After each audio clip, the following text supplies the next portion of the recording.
As many of you guys are aware, the van build is finally complete. And if you have yet to go see Seth's incredible wrap-up of the van build and the story behind it, make sure to go check that out, as he did a really great job chronicling this incredible journey that we've all been on over the past 6 months. Real quick, I'd just like to thank all of you guys for being here and being a part of the channel for me to share this all with. I can't even tell you guys how much the encouragement and support from the community has meant to me, and I can honestly say that without it, I don't know if this would have all happened. Now, it's time for the really fun stuff. To take this adventure mobile and hit the road. But first, I've got to actually move into it and get reaccustomed to living in a small space on the road again. And with that comes a bit of an adjustment period for sure. You know, I've just been thinking a lot being in the van for the past 2 weeks about the transition that is required to go from months and months of living in absolute comfort in a house. There is absolutely, even for me, someone who's lived on the road for years and out of a car, which is way less luxurious than what I have now, there's still a transition to be made. And I'm definitely in the transition right now, but not there yet. I find myself, I don't know, I'm just not used to being back in the van yet. I'm just not used to it. I really just gotta dive right back in.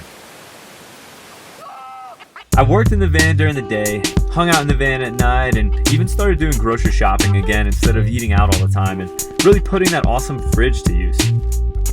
This is me in the daily setup right here. Got my laptop plugged in, got this awesome fan. This fan has actually been a big game changer right here. This just USB plug-in fan, and it clips onto my desk. And I've got my laptop just all set up, and the fan running back there, the lights on, and I had music going a second ago. It's feeling pretty good, especially now that I've got some sort of internet solution. Doing this really helped me get a feel for the van and those little things that, are impossible to really catch until you're physically living in it. Things like, where do I hang my clothes after wearing them? And how do I block out the light so that I can sleep? And dealing with wildlife. Yeah, that was the thing. While living in Seth's driveway for 2 weeks, we had a pretty epic ongoing battle with the local bears. They wanted our trash, and they wanted it bad. Here on my phone, you see how you can see the cans right there, right on the camera? Yeah. That's where we are right now. We've decided to turn this into a stakeout. We're gonna catch these bears. This is Bear Central. Bear monitoring central. What would you call this? Of course, we're in the eye of the storm. I think they're coming back. There's something really delicious in the garbage can. There's no way they're gonna pass it up. I'll go see what I can see over here. There are no bears over here. I got nothing. Where the f they go? Baby bears down. Baby bears down there. I don't know if you guys can see these motherfucking bears. Yo, we got them. Bear over there. We got them ready. Hey, question. Are we just gonna let them mess with the garbage can, and we're just gonna watch it happen? We're gonna watch it happen. We're just gonna let them tear your garbage can to shreds? Alright, it's the very next night, and I'm in my van working right now. And I just heard a noise outside. This is a new trash can. Seth's just got the bigger trash can, so they can't get into that. Oh my god, that's a fucking... Oh my god. It's really big. Oh shit. Get the fuck out of here. Yo, she's gonna jack up my rack. Yo, quit it. Hey, get out of here. You're gonna jack up my van. You're gonna mess up my new rack. Hey, get out. Yo, come on, man. You ain't gonna get in that. Yo. Oh shit. I called Seth, and Seth's coming out. Yo, it's a really big one. Watch out, bro. Yo, it's straight up huge. It's huge.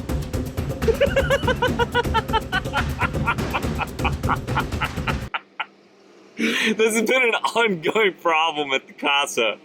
These bears, man, they're relentless. Seth runs at this bear with a flip-flop. What were you thinking you were gonna do with just a flip-flop, bro? That's just experience. I mean, I've gone out. Oh, all those bears in Florida? I've gone out. All those bears down in Florida, there's a lot of experience? No, I've never had any bears in Florida, but I'm saying, like, bears, I'm no stranger to bears coming to my house, and I go and I give them La Chancla. I take a flip-flop and just beat them in the face with it, and they're like, brrr, and they just run away. Once we got all that settled, it was time for me to spread my wings and fly. So off I set from the Hack Shack, determined to get back to 100% self-sufficiency again. As an outsider looking in, it may have been tempting to think that I really wanted to stay at Seth's as long as I could. I mean, why wouldn't I? I was living it up in the lap of luxury, getting to hang out with my best friend all the time. The thing is, although I really enjoyed our time hanging out, working, and riding, there's really just nothing quite like having your own space to come back to at the end of the day. I personally really value being self-sufficient, and having to rely on even such a great friend so heavily for so long, it gets tough. See, I want my friends to always know that when we hang, it's not because I need to do my laundry or take a hot shower or anything. It's because I want their company. Speaking of great friends and great company, it wasn't long before it was time for me to take my first mini adventure in the van. So, I've been back living in the van for about, 2 weeks or so now, and I just, came down to Atlanta for a little trip to hang out and see my little brother and my best friend Chance while my little brother was moving back to Florida from out of his apartment here. And it was a super short stay, really just like 48 hours, but I'm so happy that I jumped in the van and went down to see them, because in my mind, any time spent with friends and family is worth it. Atlanta is a pretty cool place, to be honest, and although it's still a city, it has pretty darn good access to a lot of outdoor activities, and even has mountains as close as an hour and a half north of it, which is exactly where Chance and I headed to get him a little time in the mountains before heading back down to Florida. We're going on a hike. Getting out of Atlanta and getting into the woods. We didn't really care where we went, we just wanted to get out of the city and into nature, so we did a little bit of research and headed to Panther Creek Falls, a place that I surprisingly never visited during my time in Atlanta. Yeah, right? The landing is just like right here. Hey, look, there's a curve right on it. Seriously, that's I know. Holy shit. I'm sure that this is all eroded since, but this tree grew right here and then it's held this all together. See him in the crack there? No way. Yeah. He stopped because he stopped, but I think we might scare him. Where's the baby? Oh, he's coming back for the baby. See that little guy right there? Oh my gosh, he blends in with the root. Oh, that's so sketchy. Wow, I can't believe you just did that so easily. Oh wow, I don't trust myself with this. Whoa! Are you ready? Woo, right into the hand. Still got it. Caught it, dropped it, lost it, got it. And didn't have to get in there. I would probably have an easier time riding a bike across this. You can actually get somewhere pretty quickly out of Atlanta. There's a lot of cool stuff. This is only an hour and a half away, and look at this.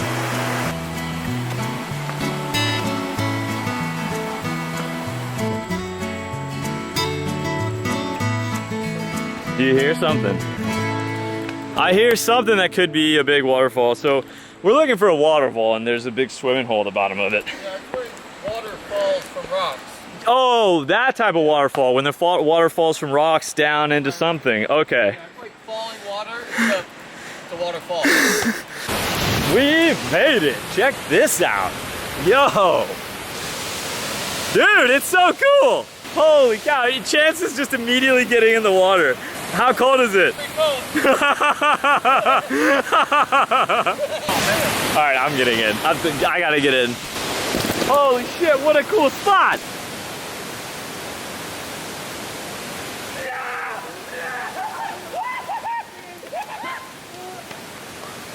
Panther Creek Falls was pretty rad, by the way, and just like any best friends, Chance and I had an absolute blast as we proceeded like we hung out just yesterday when, in fact, I hadn't even seen him for like 6 months. The stay was over before we knew it, and it was time for them to head back down to Florida so that Chance could catch his shift at work. All right, Very successful stay in Atlanta. Very quick but fun visit. I'm really stoked I got to see my brother and my best friend Chance. And then got to come out and hang with another really good friend of mine, Daniel and Faye. And I actually got to ride with Daniel twice. Super fun. One soul ride, one film ride. Just perfect in my opinion. And now it's time for me to head back to Asheville. I've got a few projects to wrap up before I can hit the road on the way to Colorado, I think it's gonna be. Good morning.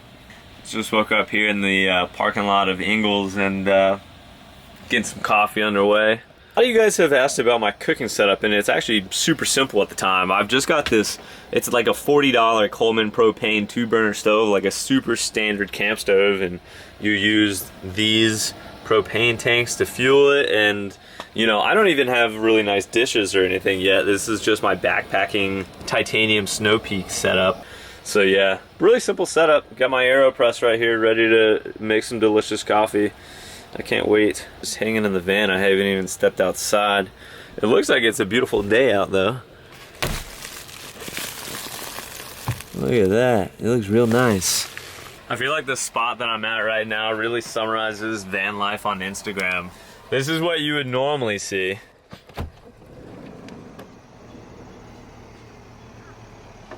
And then this is the part that they don't show you. Dun dun dun. Freaking garbage station.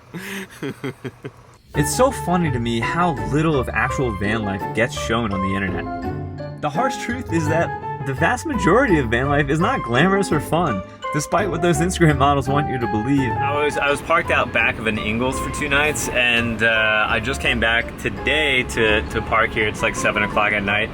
So there was a sheriff's car there, and I think that it might have been because I stayed there 2 nights in a row. I came down the road to the CVS thinking it was gonna be good, but no, I don't think this is a good spot. I'm doing a camping or a riding trip tomorrow with my patrons down in Pisgah. I'm so stoked. I just found something that's gonna help me tremendously in the future. Check it out. Boom! A motherfucking Walmart is up in here. The real important thing is check it out. I still have internet. And that means I can come stay here whenever I want. Because Walmart is cool like that. Walmart's cool in that one way. There are obviously some drawbacks of living out of a van on the road, which I was quickly reminded of. I think the most important thing to remember is that I didn't choose this way of life because I love living in a car or a van or even a tent for that matter. The whole reason I live like this is for what it enables me to do. It all started with an idea of what I wanted out of life and the things that I value, and then I started to figure out a way of living that would best facilitate these. Hence, van life.